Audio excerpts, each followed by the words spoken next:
Man stuff. That's the right size hatchet right there. So the short hatchets are all but useless. I specifically bought this because I wanted something a little bigger than a hatchet, but not swinging one of these big old anvil things out just to make kindling or what have you.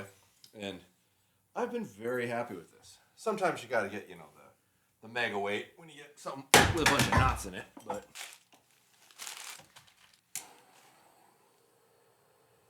Bitcoin's at 99,000 right now. I get these text alerts for different stocks. And Bitcoin's 99,000. Crazy. Was it 70? It was like 72 right before the election or something like that.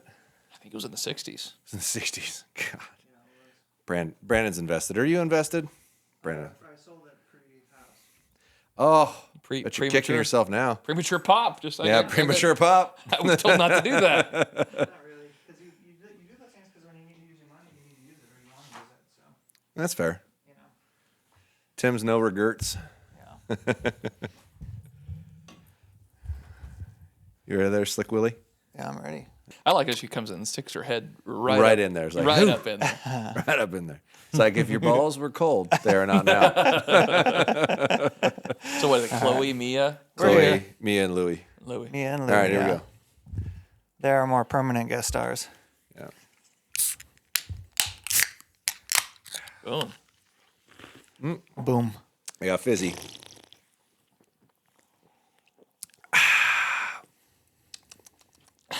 Lovely. So we're trying to make arrows great again? Making arrows great again. Right on. Is the plan today. American made, buddy. Easton arrows. That's right. the only route to MAGA, right? Make America's great again. Yeah. Well, ironically, they're the only American-made arrow, right? That's true. Nobody else is making them in the States. That is true. Josh, why don't you introduce your friend Tyson? This is Tyson Yates from Easton. I don't know your technical title.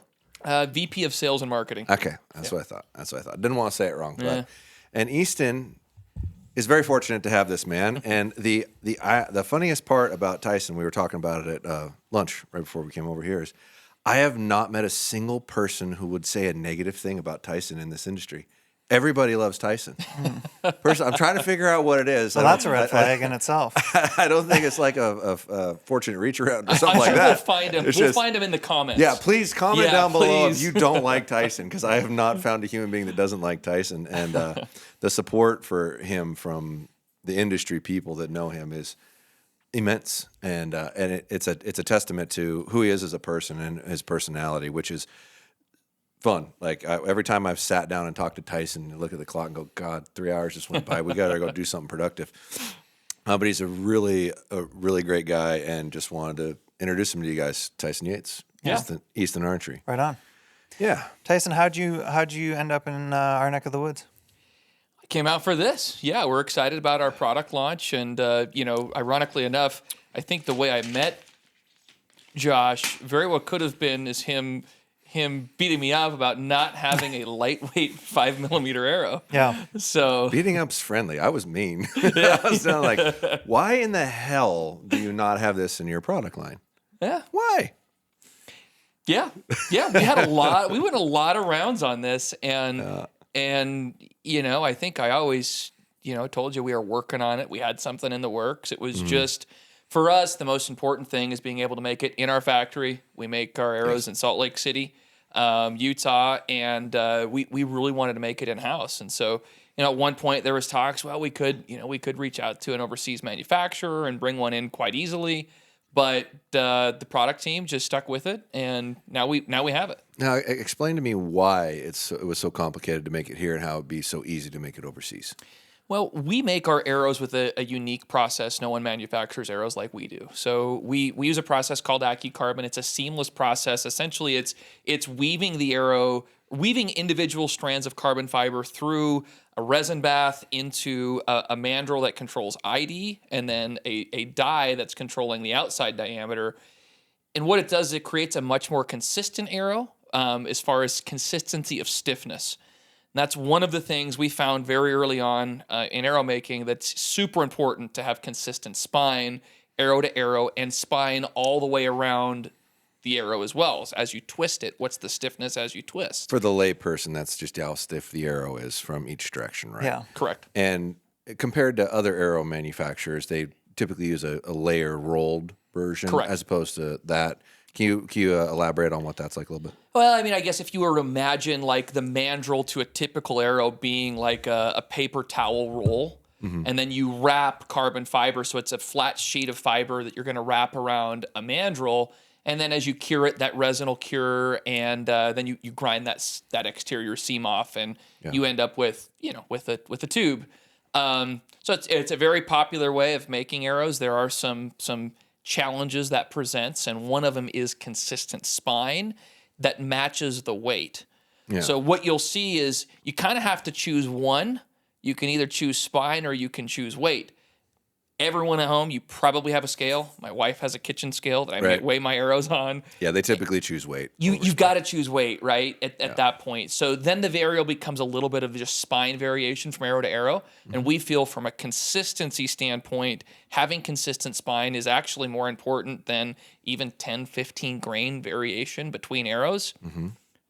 Go shoot at 80 yards and have an arrow that I've snuck 125 grain points into guys' arrows that shoot 100s and see very little difference. I've got a friend here that just jumped up on. This is great. Yeah, she's pretty She's If shy. you're not watching on YouTube, she normally does not like new people No, she's at very all. shy. Like it took her like 2 months to even let me touch her. There you go. Even dogs like me. Yeah. Yes. See, no, that you can't find anybody that Well, doesn't that- like Tyson. That's a good segue, Tyson. So let's talk about the properties of a good shaft. We want it to be stiff, right? Yeah. Is that true? I mean, Well, no, most, you want it to. Most would. Proper stiffness? You want proper stiffness. proper. You want it tuned to your arrows. So you don't want it too stiff. No. Okay. No. Yeah, you don't want to shoot a log, right? I mean, you need some variation. Well, it and depends on flex what you're coming using out it of both. for. Sure. You are such a child. I'm trying to steer it in the right direction, I swear. So we want good stiffness. Do we want it to be smooth? Sure. Is that important? I would assume you'd want it to be smooth. Smooth? I would assume you'd want it to be smooth. You wouldn't want it to be not. Yeah. Yeah, you don't want resistance on penetration. You want to slide right in. What about durability? Durability is super important. Yeah. Right. Yeah. I mean, I think worst case. I mean, arrows break, right? Certainly, but in a hunting situation, I mean, you want to be able to carry that energy all the way through the animal, in one side, out the other. Okay. See, This is very important. This is wild. This just proves my point. How many people love Tyson? Mia doesn't love anybody. This is very important because our audience wants to judge you. So, how heavy is your arrow I like that light. you like to hunt with? Yeah. So last season, I hunted with both experimental 5.0s, Okay. and I hunted with the X10 Parallel Pro. So, Josh and I kind of have always bonded a little bit over. We both like lightweight. He beat me up that he wanted a 5mm. We didn't have an option as a lightweight 5mm.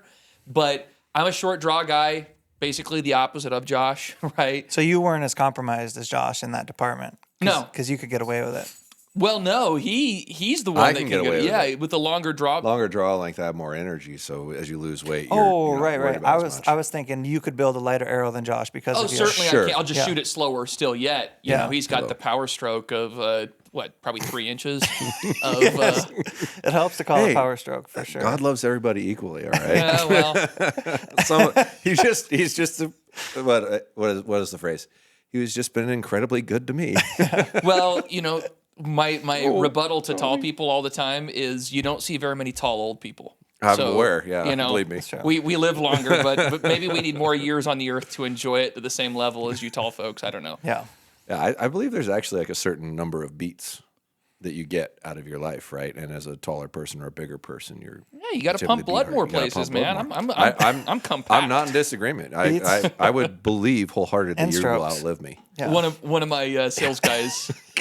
One of my sales guys is like 6'7". Yeah. We have this debate all the time, and he's like, his rebuttal is always that he doesn't need to live as long to have happiness. Yeah. There you go. Closer to God. That's right. Yeah. Well, just a skosh closer. His hair's a Speaking little of thinner. tall and short, Josh says you were fraternizing with the neighbors over there. That I was what? I'm sorry. Fraternizing with the neighbors. Who's the neighbor? Fraternizing. A little Where little you been Dan. hanging out? Oh yeah. It's just it literally is. I could You can see it. Yeah, I could almost shoot his targets from here. I guess. The goal is to actually be able to do that one day and actually make a video. Oh, that'd be cool. Of shooting an arrow from mine to his. Oh, you totally could. That's 500 yards. Did you see the Dude Perfect guys? Yes. Yeah. And it was with our arrows with an X10 Parallel Pro. Yeah. I don't know. I remember how far it was, but it was. It was like Ridiculous. a half a mile. Or Yeah, something. when you put angle drop into it and have a big old hill, then you could. Yeah, totally they went get up away on with top of a hill, and No. I actually worked with Caleb at Matthews. Mm-hmm. He's like, hey, what arrow would you suggest for this? These guys are wanting to do it, and that wasn't a cheap venture. I think they took about 6 X10 Parallel Pros. Not a cheap arrow, but they got it done. It was really cool. it. Yeah, that's wild. It was very cool. Yeah, that I don't think you'll be able to beat that. I mean, when you start putting the elevation into it to achieve it, like how do you? You have to farther? shoot way down a mountainside. And they did. Right. I mean, they really did. I mean, Like, I don't know long what the ways. drop, but they were up on a plateau. I mean, it was quite a drop. Yeah. Yeah. It's a tough one. Well, how was hanging out across the street? It was great. I've known Josh for probably 3 or 4 years now. I think we met at a show, or perhaps Yeah. you'd called me before. I think we the actually show. spoke before we met in person. Yeah. But yeah, But I'd never met Dan before, so yeah, we had a good time. He's all of you guys. I don't know if people realize how hard you guys work. I mean, it's. I know sometimes you catch some heat and whatever else, but you guys grind, and to get to the level that your channels got to, that your companies got to, it's hard work. It's not just you didn't get lucky, you didn't get it handed to you. Like you guys work hard and you work long hours, and it's impressive. I mean, I'm glad Dan didn't make me work out, but he said next time I've got to work out with him. But it's impressive for sure. yeah. There's a lot that goes into it that people don't see, for sure. And running businesses on the side of what you're doing on top of it, it's a little nutty, but there's a lot that goes into it. But it is cool, even from a viewer. Like I think you guys have done an awesome job, and you specifically on product reviews of pushing the industry to get better. Like when you're telling me, hey Tyson, Easton needs a lightweight 5mm shaft, and I don't have one. Like you kept beating me up, and I'm like, okay, we're working on it. It's the first thing I said every time I called. So where's that arrow? Hurry it up. Come on. Well, then an hour later, I'm trying to tell them, hey, it is coming out. Yeah. But it's that sort of thing that I think does push, whether it pushing us or whether, a bow manufacturer Josh, you have a pushes small them. white-tailed buck out there. Oh, yeah? Just crossed out of your window. Well, it's because he knows season's not open at the Yeah. moment. It was a small buck just crossed. wandering Yeah, it's by. crazy. No kidding. Oh, yeah. The rut's happening here. Oh, yeah, they're He's cruising. chasing, Yeah. huh? Yeah, there's cool. Becky was leaving the other day in the middle of the day to go shopping. Yeah. There was a big buck ran right in front of her, heading over towards Dan's house. Actually. Nice. Yeah, they're getting pushed around pretty good. Yeah, Josh, you have been a good wedge in the industry, and I think what you provide is a good bridge between owners and manufacturers too. Well, it's a unique position to be in my whole life, right? To where I've always had a mechanical mind and probably some relative similarities to an engineer, but the ability to communicate to the average person, because that's what I've had to do my entire life. So I get kind of all perspectives of it, and I've always a bit opinionated, just a little, right? Just a little bit. Just yeah. a little bit. The way I think things should be, and I finally got to a point with audience wise that I could actually push it a little bit, and they might listen, which is cool. It is cool. I've always talked to manufacturers of what I thought they needed to do differently or what needed to be there. Ever since I was a kid, I was going to trade shows when I was like 14. And knowing the products and understanding the products and weights, et cetera, and like, hey, how come you don't do this? How come you don't do that? There's been several companies I've helped over the years of just giving my input. And now it's just, I don't know why I wouldn't just talk about it in public. Well, and I think people who aren't willing to listen to that feedback of, you worked in a shop since you were a kid. Yeah. You're dealing with customers. I mean, sometimes I feel like the industry folks sit in their office. They don't get out. They don't ask questions. They're not willing to hear. They don't want to hear. Yeah, you're surrounded a little bit by an echo chamber, Exactly. right? Yeah. And when you get out at retail, you get out, you talk to consumers, and you see what pain points people are having, what they want solved. Like, I think that's just crucial to product development and creating the right products, is to listen to the consumer, listen to the archer. And it seems super basic, but I really think a lot of times guys are like, I know better. I'm in my office. you don't need a 5mm, Josh. Shut up. Yeah. Shoot a 6, shoot the Sonic, shoot an X10 Parallel Pro, shoot something different. But I think hearing that feedback, I'm excited to see one more example of that success that I've had over the last almost 10 years at Easton of what listening to that feedback will bring. Well, and you have a unique perspective when you're communicating with people about products and whatnot. You'll have a tendency to, you're never pushy.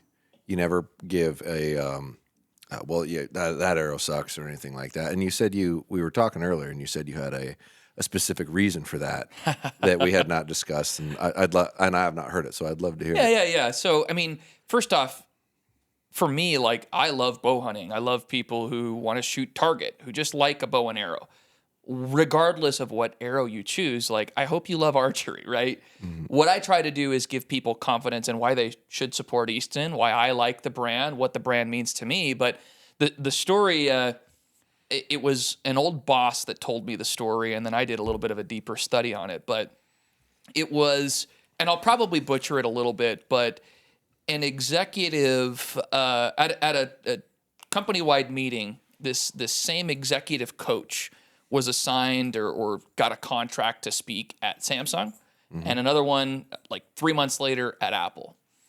And the Samsung meeting, they talked about Apple the entire time. And they talked about how this new tablet that they had was X percentage faster. It was X percentage better camera. It was X percentage better resolution. And everything was using Apple as that baseline, right? And so the company at the end of the presentation gave the executive coach probably, a nice check, but also gave him one of these tablets. So 3 months later, he's doing a similar thing at Apple. And he's sitting right next to some level of chief something officer at Apple. And they're talking about the iPad.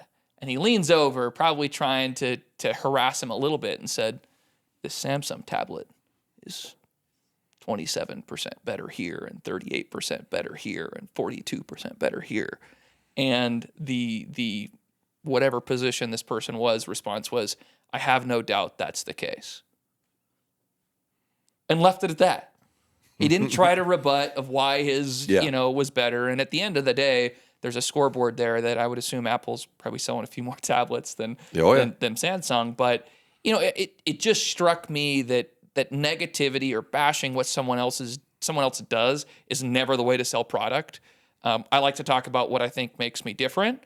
And I start every training I do across the country or even across the globe with, I'm going to tell you today why what I feel like is what I do is different, what I feel like is superior. But that doesn't mean that you can't kill an elk, kill a deer, hit the center of a target with somebody else's product. But if you like what resonates with me, what I hope is it gives you confidence when you are in front of a target or you are in front of a bull elk or a whitetail buck of your dream. I hope you can have confidence because of maybe some of the points that I touch on a training or whatever it is, that you then go out there and execute a shot with confidence because you're shooting Easton. Right. And if you're not, still want you to have confidence in your shot. I'm not going to disparage what you're using to then make you go second guess why, right before you shoot, like, oh no, I'm not shooting Easton. This is a super bad situation. But that's always been my philosophy ever since that story. Gotcha. Yeah. Yeah.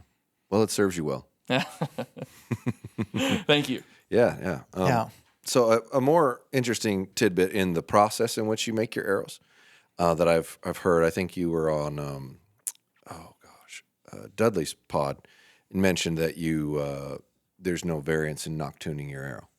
Yeah, there's no need to. Yeah, so I kind of explained a little bit of the process of conventional arrow manufacturing. You're going to end up with a seam, and you're going to end up with a lot of variation of stiffness as you rotate that arrow. So on the single shaft, let's say you bought a 340. Mm-hmm.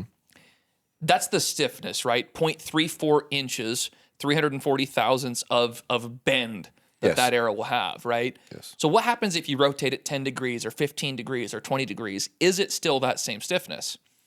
If it's not, the reason people noctune is they're trying to find a similar stiffness plane to align each arrow so that you impact the target. That at the makes same sense, spot. yeah. So it's flat. Its weak point is pointing the same way. Or Exactly. Yeah. Or at stiff point, it's stiff right? point, yeah. So, we get the question, why doesn't Easton spine align their arrows? We don't need to. Our arrows are consistent because of our manufacturing process. The spine is consistent 360 degrees around the shaft. Well, it makes sense because there's no seam.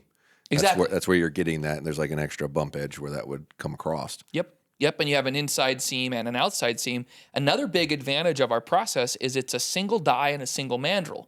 So we're able to control tolerances of both inside diameter and outside diameter much tighter than other ways of manufacturing. And it's why you end up with pretty consistent component fitment with Easton as compared to other brands that sometimes you're needing to sand or remove material in order to get something to fit, because that arrow is manufactured with just one mandrel to control the ID and one die that controls the OD. Right. And when they're trying to sand their arrow down too, you're going to end up with a little variance over arrow to arrow to arrow to try to equal the particular stuff that they're trying to equal, and where yours isn't sanded. For the record, we do not condone or recommend sanding of Easton component or Easton arrows or components at all. Yes. If you do not get a good fit, please contact our customer service. I don't see that, but we do not, as a manufacturer, suggest that on our products at all. Well, from definition, the way your product's made, it shouldn't run into that. Something's wrong if you did, like it got mislabeled or something, probably. Well, potentially mislabeled, or sometimes, look, there's variances that could apply in an insert, right? I mean, you could get an insert that didn't quite meet spec, sure, and it didn't fit. Sure. Yeah. Oh, that makes sense. Yep. Whew. So, tell me all about the arrow I begged you to make forever. There you go. Yeah. So the new, it's a 5mm arrow. We're calling it the Easton 5.0 or 5.0. 5.0 just sounds better, It's Sure. 5.0. Yeah, do you remember the Mustang 5.0? Oh, yeah. 100%. Yeah, I think it's a cool combination of numbers, and obviously it's a descriptor of the product as well. So I'm a 340 shooter, 7.5 grains per inch. It's freaking awesome, right? Just absolutely awesome. I believe the 300 is 8.4. That sounds right. It is. Yeah, it is. And I would assume that's probably your number one seller. Yeah, for us, that's by far the most. Yeah. Because your average arrow length slightly longer, and in order to achieve the same stiffness on a longer arrow, you need a slightly stiffer shaft. And I could be a 300. I cut pretty tight to the rest, so I get the arrow short enough I can get away with a 340, and it still tunes great. I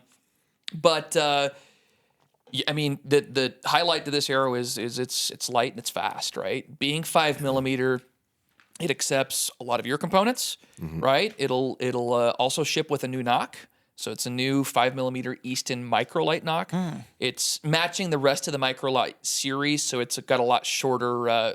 shorter throat. Yeah, shorter throat. Yeah. It's an improved knock. And look, everybody want to get as close as you can to the back of the carbon of where it mates with your string, for sure. And we also came out with a new line of match grade half outs for the arrow as well. And I'm personally I like the hit inserts, and I'll run it with a collar. So the same collars we've had across the 5mm line, I think, for a year now. We added a few new sizes to make sure we're fitting all of these models as well. But from a 200 spine up to a 400 is what these will be available in. Wow, how heavy is the 200? Do you know? Where'd I put my catalog? It's right under me. You can slide it out. Yeah, should be okay. Dude, She's good. I'm telling you, everybody loves Tyson. This is wild. Does she really not like people generally? Dude, it took her forever to even let me pet her. She's very shy. Hey, while you're looking through that, you never gave us your arrow weight. She plays hard to get traditionally. My total arrow weight right now is like 392. Yeah, And what did you? my dog. What did you? I love it. What did you hunt this fall? So animal wise, what did I hunt? Yeah, I what hunted, species? I didn't get a mule deer tag, unfortunately. I hunted elk in Utah and Idaho, and hunted Ohio with a couple friends of mine, Stuart and Joe. They're awesome. You guys might know them. Oh yeah. Yeah, good dudes. They'll reach out to me on Instagram every once in a while. Yeah, I it was a lot of fun. And I saw Stuart got a buck during that trip. Stuart got a buck, yeah. I should have. I'm always waiting for the perfect shot when I whitetail hunt. Like, I'd have taken every one of those shots on an elk or a mule deer and not even second. It'd been the best shot I've ever had on an elk, but I was waiting for 2 more steps, and he didn't give me 2 more steps. So let's see here. A 200 spine weighs 10.6. And I think I made the cutoff at 400. We go to a 500 as well. The 500 6.2. Nice. So those are good weights, man. Like slide those babies over. You've seen them before. I haven't seen them yet. there you go. Is this a pack we're good to rip open? Yeah. The other end. There's like a little peel on it. I do like the new packaging too. That's pretty cool. Yeah, new dozen shaft packaging. I think it's really clean. Yeah. Yeah. It reminds me of the. You ever have Wallabies licorice at the gas station? Yeah. I love that. That's good licorice. Yeah, that's damn good. They make a low sugar one too. Oh, really? Yeah. It's hard to find. It's the consistency is a little different, but it's only like 1 gram of sugar per serving. All right. So you can have a little bit less guilt in your pleasure. Well, next podcast, Wallabies. Wallabies, absolutely, dude. All the best licorice. Do you guys like black licorice?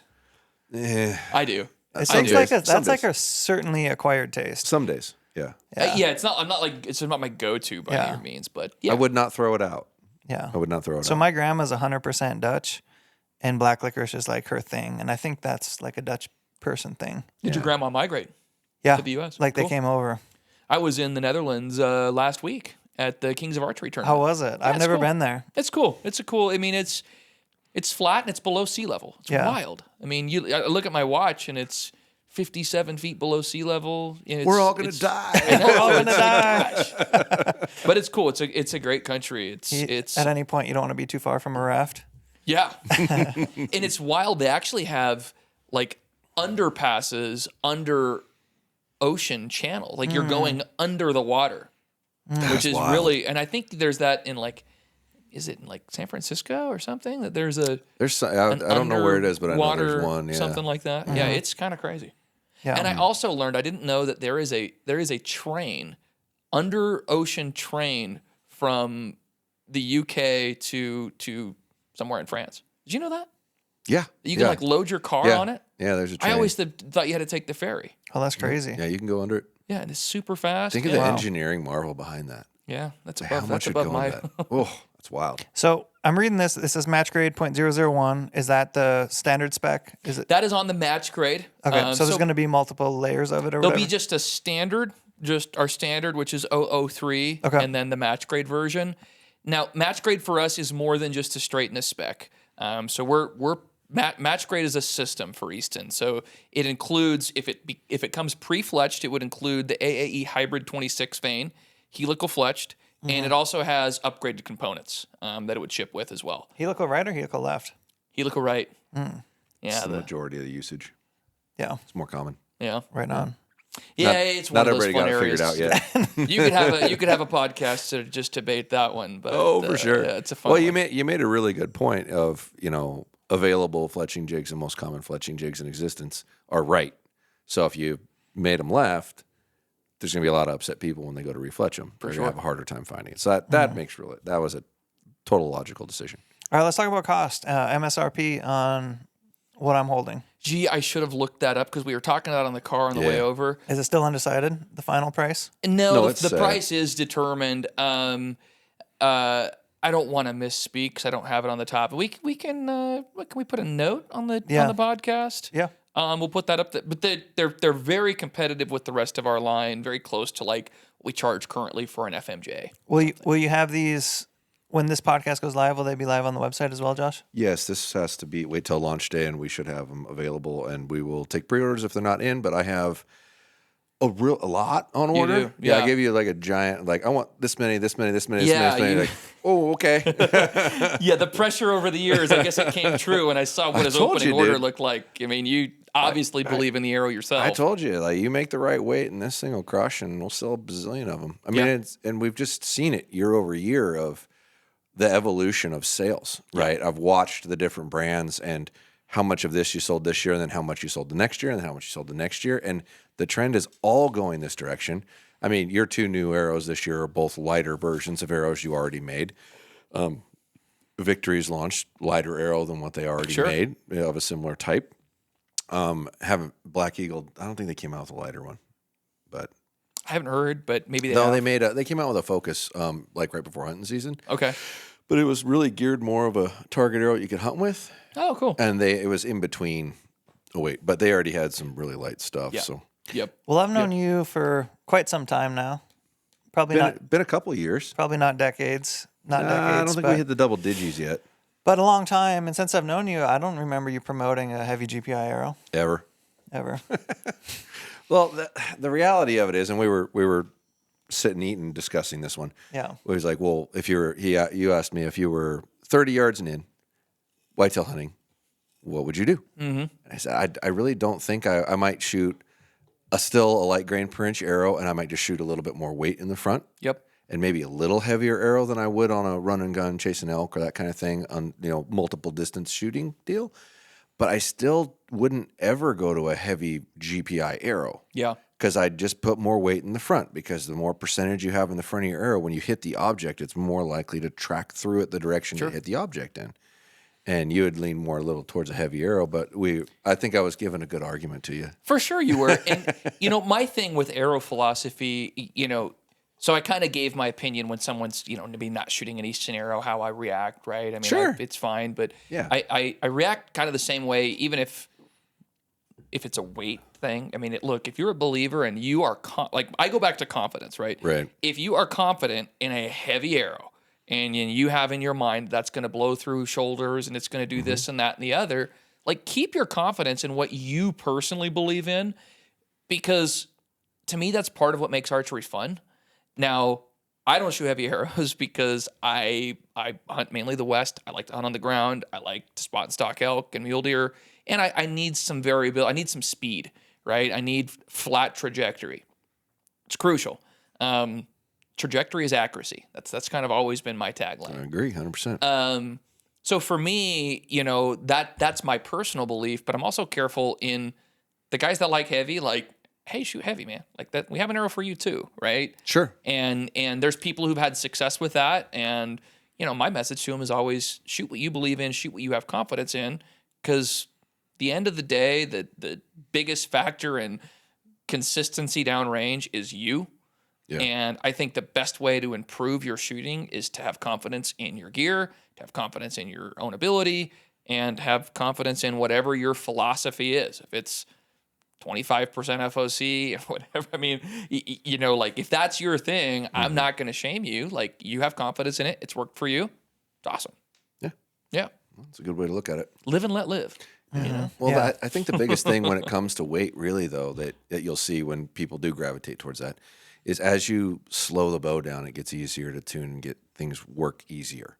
It takes more skill and more ability to make your bow work right with a lighter, faster arrow. Right. So I think that's why you see that more than anything. It's like, well, these just shot so good. I was like, yeah, your bow's not tuned correctly for what you're doing. Sure. And that's why. But unfortunately, there's still a lot of people out there that don't get that. That's part of the effort. And when I was talking about doing 5 videos a week, I don't have enough time without doing that to put out a lot of good help stuff. Right. Of how to do this, how to do that, how to do that, right? So that's part of why I want to do it. And I didn't get to that in our conversation because it went off in another direction as they tend to with us. Yeah. Oh, yeah. But yeah, I want people to understand how to work on their own bow. So maybe you don't end up with that super heavy arrow because it's tended to work better. Well, why is it working better? Because at the end of the day, how an arrow reacts out of the bow is 100% a relation of spine and front weight and how long you cut it. Well, and part of it too, period, because they'll react exactly the same. Those are the 100%. variables. Yeah. So shooting a heavier arrow doesn't actually make your arrow react better.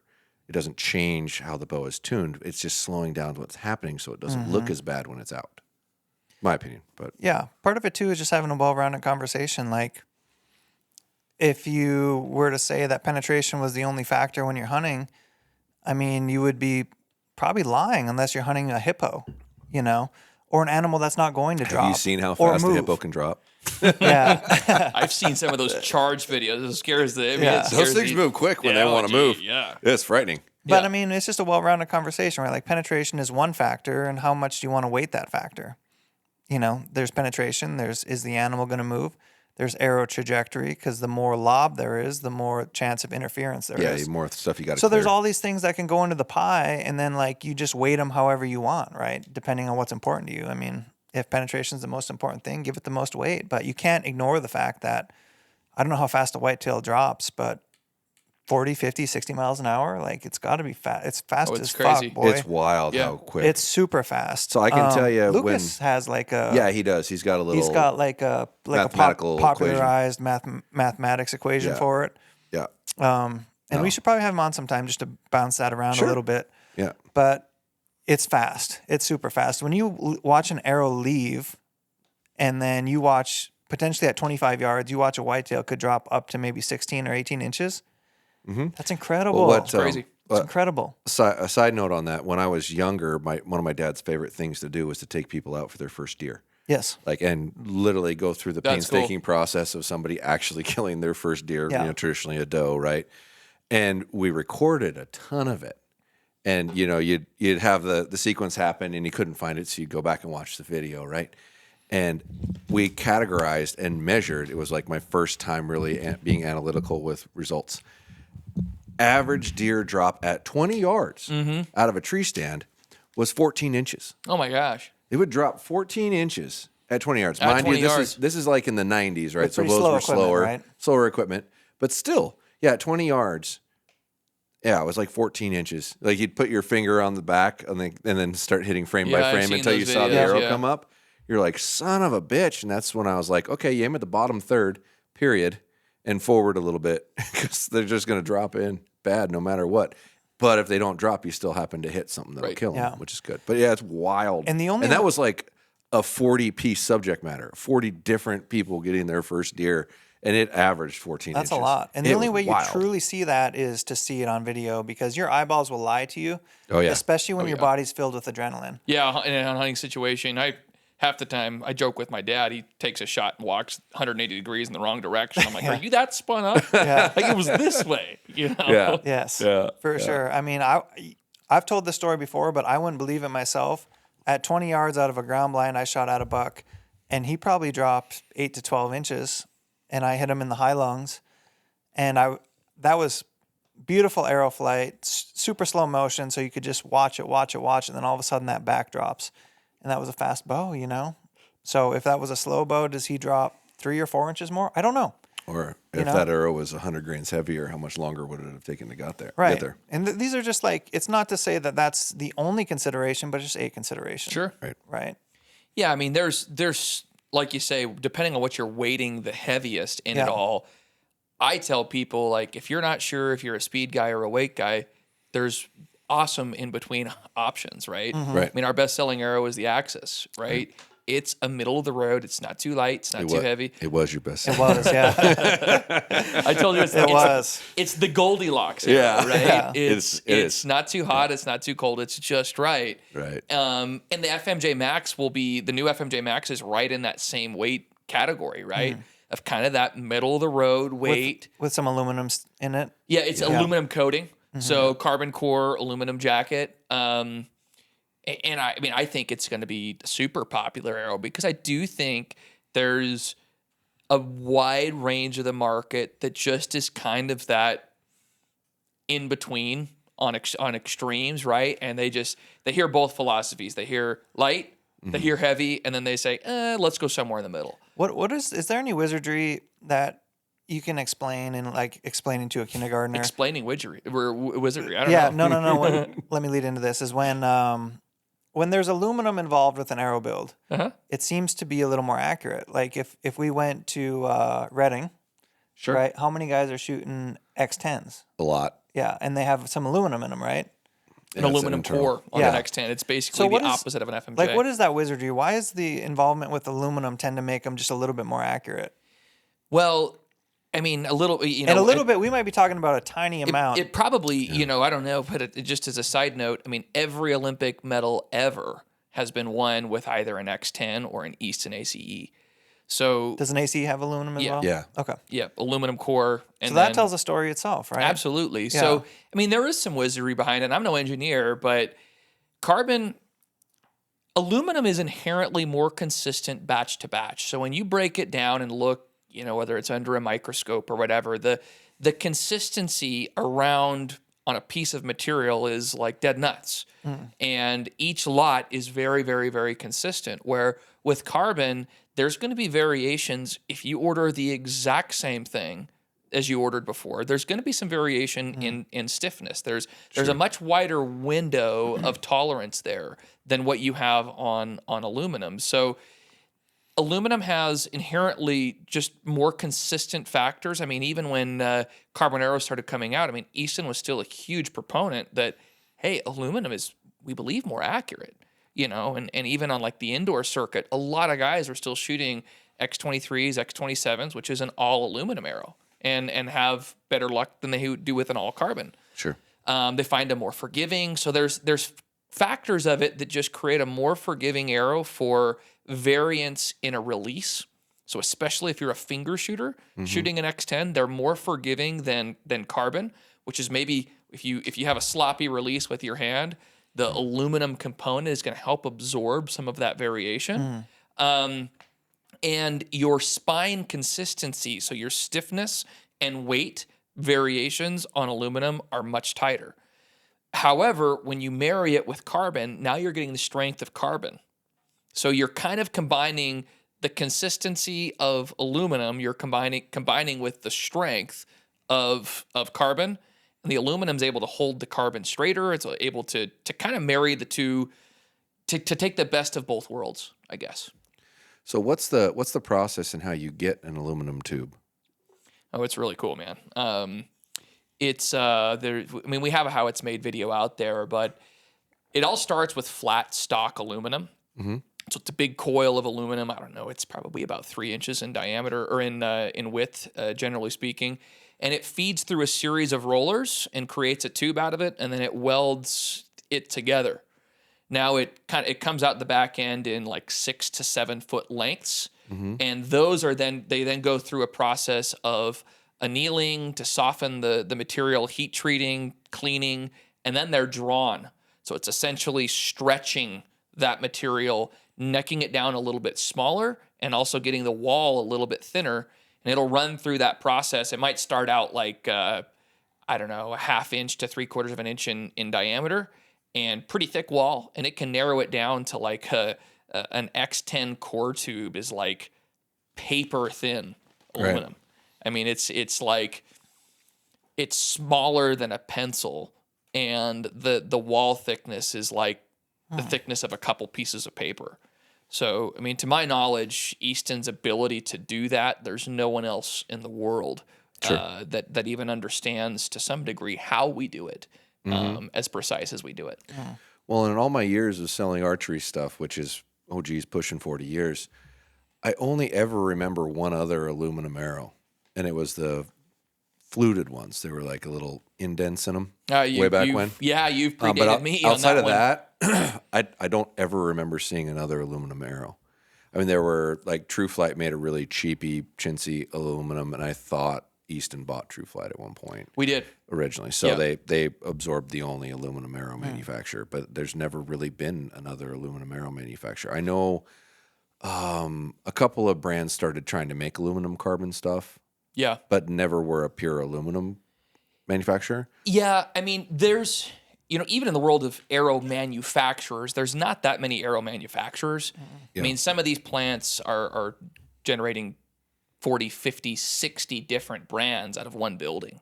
Right. So, when you say, and the ability to make carbon arrows, like it's pretty easy. I think there was a point in like the mid 90s where guys were making them in their ovens at home. I mean, I don't know if you remember that, but I think it was pretty simple. They were getting a mandrel and they were buying pre-preg carbon and wrapping them and then baking them in their oven and gluing a component in. I mean, guys were kind of making their own carbon arrows. It's really simple, and there's not a lot of overhead of cost required to launch to make an arrow. Yeah. And certainly now, where there's a couple manufacturers overseas that are a phone call away, you can kind of I could get the Tyson arrow probably in a matter of a couple of weeks.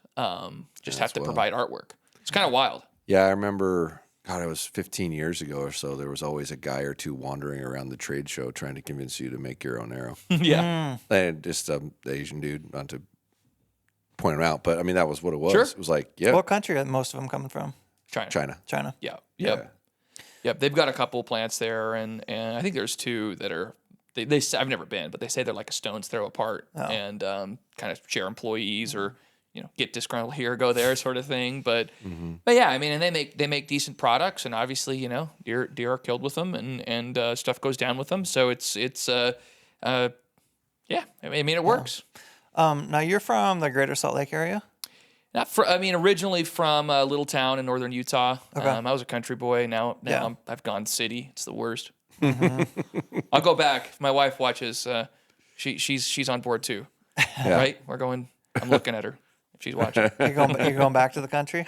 Oh yeah, at some point. Yeah, Me too. we're looking at lots now. It's just a too. matter of the tough part about Salt Lake is there's no real place you can live on some acreage within like 40 minutes. Yeah. Like you got to chew off an hour commute Yeah. if you want 5 acres, Yep. Heck, even if you want an acre to some degree. Yeah. Wow. So It got pretty bought up. The Olympics made that area pretty popular. It's the It's worst. seemed when it started to happen to me. I did a internship in Park City. cool. So I spent 6 months there. Where at? The Promontory Club.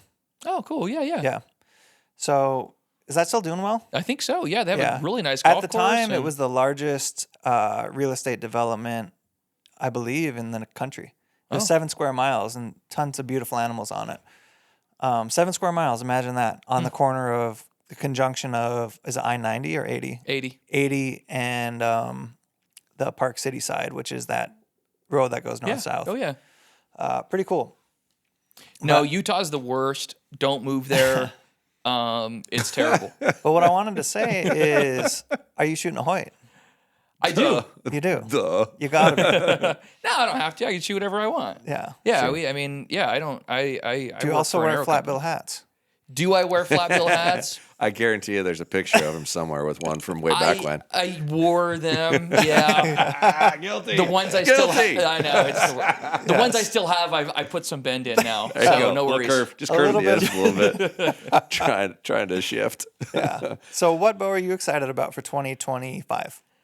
I like arrows, man. I was telling this to Josh at lunch. I'm not really like a big time bow nerd. No? I have an RX-8 right now. The short one. I like it. It when I get something, I usually am like a 2 or 3 year kind of guy. Like I get it set up. I like it. I'm content with it. So I'll probably shoot it for the year. But I mean, Tyson, what's your drawing? 27 and a half. Okay, so you probably ought to reassess that thought for this year because they here we changed go. a lot that would help I'll get someone some with a speed. shorter draw. Like, oh yeah, But I mean, I'm shooting like 307 right now. you'll go faster, significantly. Scared of Here we faster, go. man. Here starts the bow salesmanship. You can put a little more weight in the arrow. There you go. There you go. Yeah. A little more poop in it. That's probably, and that probably would be. I mean, I'm typically aiming for like high 290s. Yes. So I've even thought about. I just set up a set of actually decaled 5.0s now, but I've thought about just adding a little weight till I drop down to like 298, 297, somewhere right around there. One of the engineers got me hung up that's like a good target speed. I didn't ask other questions than that, but he's like, yeah, it's a good target speed. So I'm like, There's a whole ton It of is, people yeah. that believe in keeping it around 280. And I mean, once you find something that you're comfortable with, just roll with it. Don't worry about it. Don't overthink it because there's a level of confidence with that. Plus, if you're used to what confidence. you're... He stole my word. Yeah, You hear I that? did. So, but if you're used to your trajectory, right, then you know what kind of loft you have and what kind of clearance you need. Yeah. And as you start manipulating that, then you're oblivious to what your trajectory needs are. What you just said, I think, is so crucial, and that's why I don't shame people for what they choose to use, Yeah. right? Because when you're used to something, and that's what you hunt with, it's so hard to change your mind to think differently, right? Like, Yeah. I go hog hunting and I shoot them where I would shoot a mule deer. Like, I just can't help it. Like, Yeah. leading up to it, I'm like, okay, like, and I've never recovered a hog, ever. That sucks. Because I can't get in my head, like I'm thinking about it so hard, like I'm gonna shoot here, I'm gonna shoot here, I'm gonna shoot here, and then I don't. Then you go back to what you know. Right. So your point with that, with people's arrow setup, I think it's crucial because it happened to me one time. somebody asked me, "Oh, do you want to hit something with a wiffle ball? You know, you're shooting a wiffle ball, and how hard is that going to hit? You know, you got to get heavy." Dang wiffle ball shooter. And so I traded in the wiffle ball for an 18-pound bowling ball, and I shot underneath the biggest, probably one of the biggest elk I've ever had within bow range. I shot right underneath him. He was 30 yards. It should have been a chip shot. I shot right underneath him because I'm shooting a log, and I'm just not used to shooting it. How big of an elk are we talking about? I mean, it's public land, so I mean, it wasn't like, it's probably like that 320 type. But that's big for public land. Dude. I mean, I'm sorry. That's a big bull. Still haunts your dreams. I still, raghorns haunt my dreams, man. I just saw something that's new to me. How bad is hunting on the Wasatch Front? It's terrible. Like, I just saw someone post a video the other day. Remember I told you Utah in general sucks. Yeah. No one should move there. Right. Of a guy going in for a stalk, and these other guys ran right up the middle because they knew he was in position to kill this animal. And these guys blew his hunt on purpose. I've never witnessed that or heard a story about someone blowing another person's hunt on purpose. 100%. And I mean, it's even outside of the Wasatch Front. That's terrible. You'll get guys blocking roads with their pickup trucks that work for like an outfitter or something. Yeah. On public land, oh, my truck's broke down. Oh, you know, whatever, because there's a deer up above it and their client doesn't come in for 3 days or 4 days. Oh yeah, I know people who've been stalking in on deer, and guys show up and have super loud horns on their truck, and they're trying to scare away deer to keep people out. And that sucks. The front itself has just become so competitive. I hunted a little bit just because I like to get out, but I've never even drawn my bow. I just take my bow for a walk up there. Like when you're going to hunt it, your expectation is like, I'm just going to spend some time out and maybe I run into something. Yeah, and people just take it a little too serious to some degree now. Like, hunting's supposed to be fun, and if you're just that obsessed over, I don't know, like I'm just not on board with that. Just Right. I like going out and having fun, and if it stops being that, then I don't know, I won't do something else. I love it too much, but I just am not going to go play that game. Yeah. Yeah, it's unfortunate that it's gotten to that. There's guys that kill it up there, though. I mean, there's a few guys that just, and to shoot big deer up there consistently, I mean, you've got to work for it. You've got to, it's gnarly country. It's steep, it's cliffy, it's thick. I mean, the guys that are consistently killing up there are the real deal hunters. Yeah, for they're sure. working real hard at it. Yeah. Are you a skier, snowboarder? I ski, yeah. Yeah. You taking advantage of that there? I'm a bigger snowmobiler than I am a skier. Oh, that's good too. But my wife, she's a great, super talented skier and snowboarder. So we ski and she snowboards. She does both. But we do that probably more than I snowmobile now. But yeah, I mean, it's a great place. A terrible place for skiing. Yeah. Can't talk good about it. Yeah, it's terrible. You had a pretty big motorcycle background, didn't you? Big dirt biker. Dirt biker? Yeah. Yeah. I started riding probably riding a dirt bike about the same time I started hunting. Yeah. So yeah, that's my three hobbies, kind of main hobbies, are probably, first and foremost hunting, and then dirt biking, and then probably snowmobiling. Do you still hunt much off a dirt bike, or do you use your dirt bike to get you places? I don't use it to get me places, actually. I've used an e-bike a little bit, but even then, like, it's just starting to be really tough law-wise. Like, you can't really take them anywhere. In most of the states I hunt, you have to take your truck. I mean, some of them you can't even go on like four-wheeler roads in your truck. So it's they're kind of trying to get you to walk, and I don't mind walking. So, but yeah, I shouldn't say never. I think I used it one time in Idaho because you can use roads to get an animal out. So there's a single track dirt bike trail, and I had my truck or my bike in the back of the truck, and so I rode the bike in to get it out, which was nice.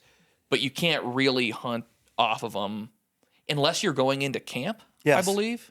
Well, you're not supposed to hunt that day. But yeah, you got to wait 24 hours or something. But Idaho is wild. Like, there's a lot of horse trail that's technically single track. So if you're an accomplished, like, dirt biker, single track can get you a lot of places. For sure. But if you're just like a noob like me and you go on the single track and you're trying to figure it out, it's not a good idea. You might die. Yeah, you could die. You could go off a You literally switchback. could. Yeah. There's some crazy stuff that guys will take that up. I would say for single track riding, if that was something you were into, I know Idaho can be world class. Yeah. Yeah. Yeah, I lived up there for a while, and you did? it's got some fun trail riding like that. I'm more of like a fat, like I like sand or like river washes. I mean, I like the fast riding rather than technical. I ride the track a bit with like some buddies. I'm not More of a quite supercross guy. yeah, I'm not Is that the quite right terminology? as supercross. Yeah, I'm not quite as crazy as I once was. I don't want to get hurt. Worst wreck you ever had? Was at the sand dunes. You ever been to the sand dunes? No, I haven't. In Have Utah? you been? No. Is it any sand dune ever? So the wind is always shifting what's going on, right? And sometimes the back of these dunes will like completely drop off out of nowhere, like 40, 50 feet. Yep. And I was just cruising. And it was like a little bit of a wind where it was restricting your view a little bit. And then right before I got to this like 40-foot, it's basically a wall. I mean, you can ride down it or up it if you're going slow enough, but I was going fast enough that the worst part was right before I got to the edge, I saw what I was doing, slammed on the brakes. So now my momentum is like bucking me up over the handlebars. And I landed on a sagebrush, like right on this little mound. So instead of like having some downhill movement, like it just stopped me. And it knocked the wind out of me. I was like bruised. I didn't break anything, but I was bruised up pretty good. That one, and once I was, my nephews called me out and said this 13-year-old kid could wheelie better than I could. And I was like 30 at this point in time. And I'm like, I can wheelie better than that kid. Like, watch this. And then I took off, and I can ride a wheelie for a couple miles. Right? I like it. Yeah. So I went and like showed off to my nephews. And then on the way back, wrecked and hyperextended my elbow. And it was not my proudest moment. Do you have any good whiskey throttle stories? Gosh, I'm sure I do.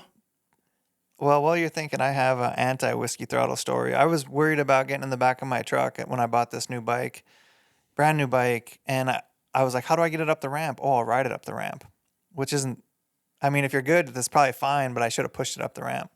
So I knew when I got to the top of the ramp, I didn't want to whiskey throttle it. Like, I didn't want to get to the back of the truck. And I've seen those videos, Whiskey throttle is when someone basically hits the throttle and it goes up for someone listening.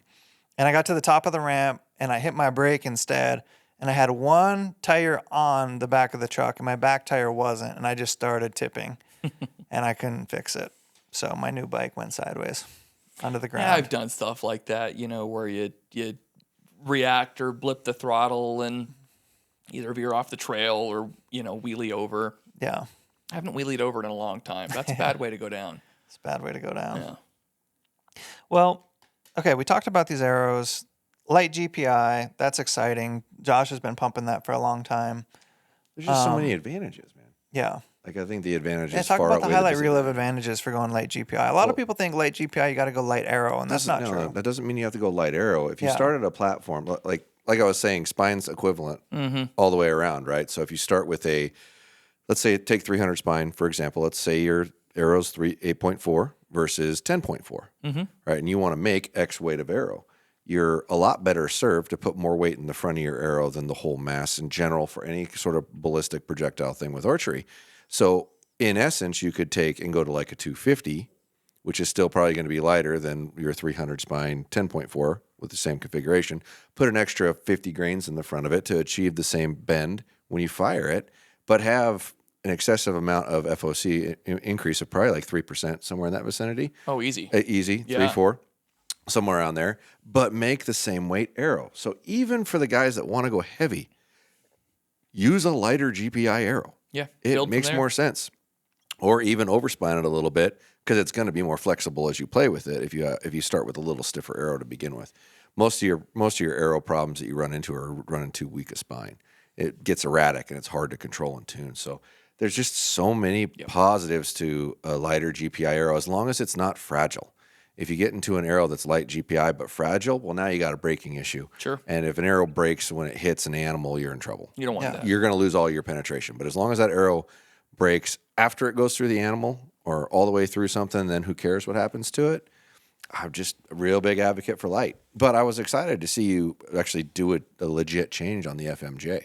Sure. When I first saw the spec of it, I was like, I bet you it's lighter. And sure enough, I mean, it was a 2 GPI. Yeah, on average. And what's cool about that is the FMJ technology. I mean, we talked a little bit about it, Tim. Hey, why is aluminum? Why does that help accuracy so much, right? FMJ, like, it almost had just started to mean heavy to people. So some of these technological advances. That's what I associated it with. Yeah, FMJ. some of those technological advances were just kind of ignored, and I think now it's going to really be able to let us highlight why you would want to shoot an FMJ. I mean, for me, one of the best parts of an FMJ is pulling it from a target. Oh, God, yeah. I mean, if you're sick of wrestling arrows out of a target, 3D target especially, an FMJ, I mean, if you're shooting with a buddy that shoots them, it's like 2 fingers. You're pulling them out. It's a lot nicer experience, and now you can do that without having to shoot, have massive pin gap and shoot a slow arrow. You can do that now really reasonably on an FMJ as a short draw shooter. So what was to circle back, you might have said it, but what was the FMJ's GPI on like a 300 spine? So prior? No, now. Well, luckily I've got the catalog right here. Yeah, new FMJ, 300 spine. I'm curious. So 300 spine's 10.3.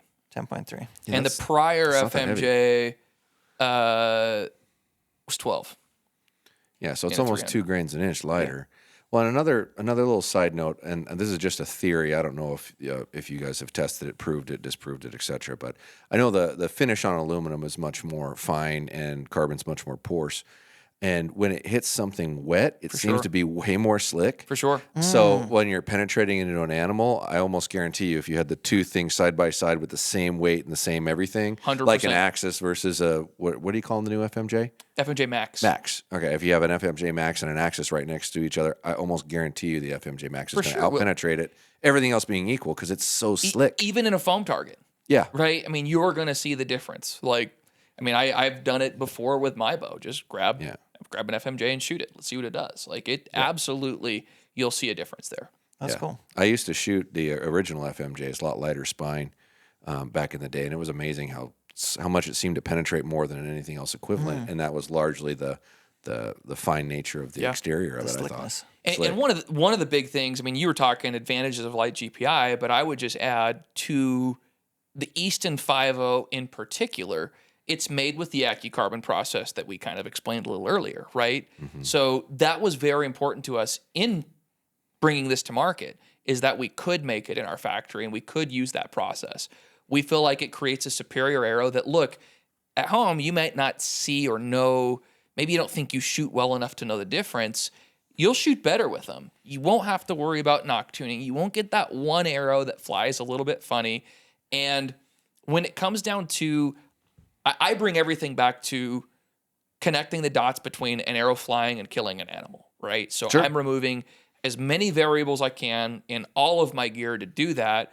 And if you're going to have a sloppy release, unless you're Joel Turner, right? And you're hunting, I can't not jerk the trigger when I'm hunting. I'm sorry, like I just can't do it. And so if you start stacking up some of these variables of, okay, I'm not quite perfectly nock-tuned, all of these things are going on, I've got the emotion of the moment in a hunting situation, you're stacking up accuracy issues on top of each other, where it's our belief that with the 5.0, it removes a lot of those potential issues that you would have with consistency on whether it be knock tuning, consistency of spine. And another, as far as feel good, give you some confidence, it's made in the USA. It's the only arrow, it's the only brand of arrows that makes their own arrows and makes them in the USA. And I think that gives some level of confidence out there. I always say in my trainings, made in USA is not the sentence, it's the punctuation. The sentence is we make high quality products that are consistent arrow to arrow, and the punctuation is we do that in the USA. Right. So it's just one more little notch of confidence that I think if you're wondering what arrow to shoot, I think that confidence of, hey, my arrow is made in the USA with American labor, that's pretty cool. Literally the door to the factory is, 25 steps from my office, probably 15 steps from our president's office. We don't have to get on a plane to see what's going on. We can see right there in our own building. It's pretty cool.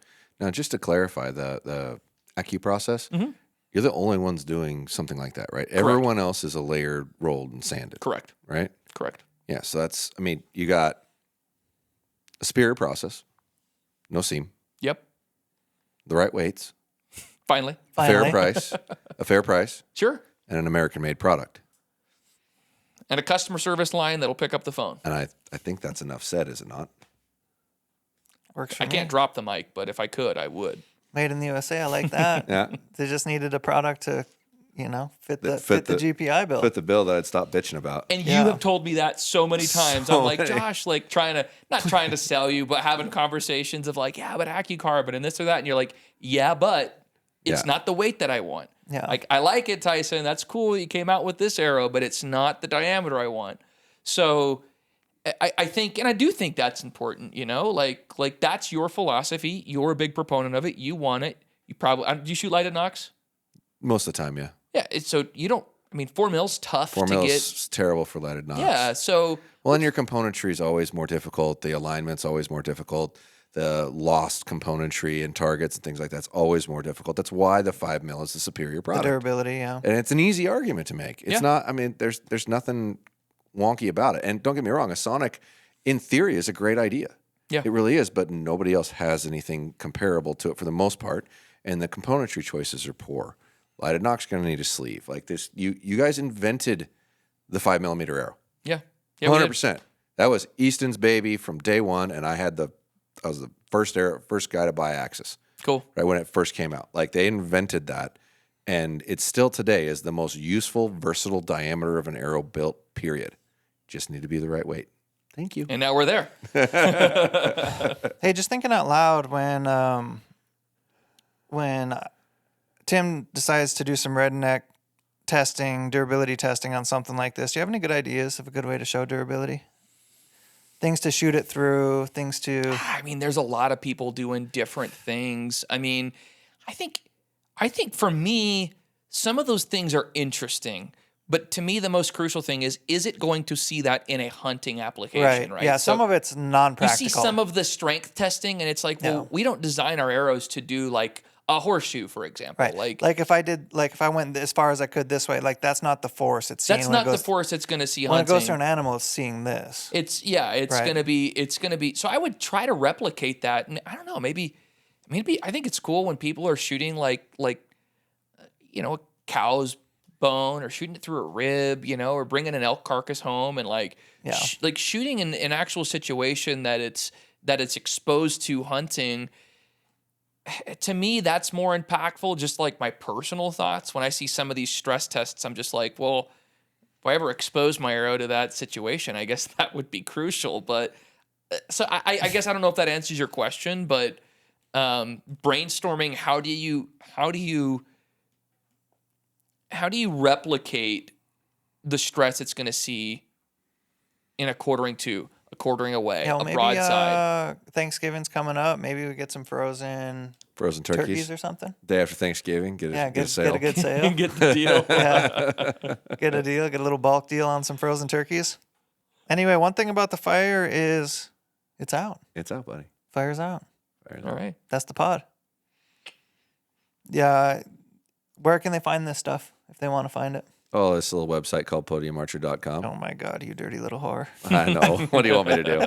Well, hey, use coupon code TimC to save you a little money. There you go. Whoa, There you easy go. now. There's your horror mode Easy back right now. there. And Tyson, do you have anywhere people can follow? Do you share stuff on socials or? I'm not a big. I have a page. It's probably not super exciting. It's an occasional hunting trip. It's an occasional dirt bike ride. Does it say the most liked archery person? No, it doesn't. It does. should. Maybe I'll add It that should. tagline. Does And it pretty say soon, my most liked social media person will be archery? about my wife and I's son that we're having in March. Oh, So congratulations. Fantastic, buddy. yeah, if you want to see pictures of our little baby, that's probably about what it's going to be here pretty soon. I'm pretty excited. Does it Strongest say, life-changing event you'll ever have. I bet. Guaranteed. Yeah. He's going to be born a bow hunter. Let's hope. Yeah, He will buddy. be. Yeah. You'll be good. Does it say Dragon Believer in the bio? Have you seen that yet? So Dragon believer? Joe Rogan got labeled a dragon believer by the girls on The View. Oh, Really? gee. And he changed his bio on Instagram to Dragon Believer. That's fantastic. That's great. Go get him, Joe. So I just thought that was too funny. That's super cool. Anyway, we're going to sign off. This is the Fireside Chat, and the fire is out. Thanks for listening. Thanks, guys.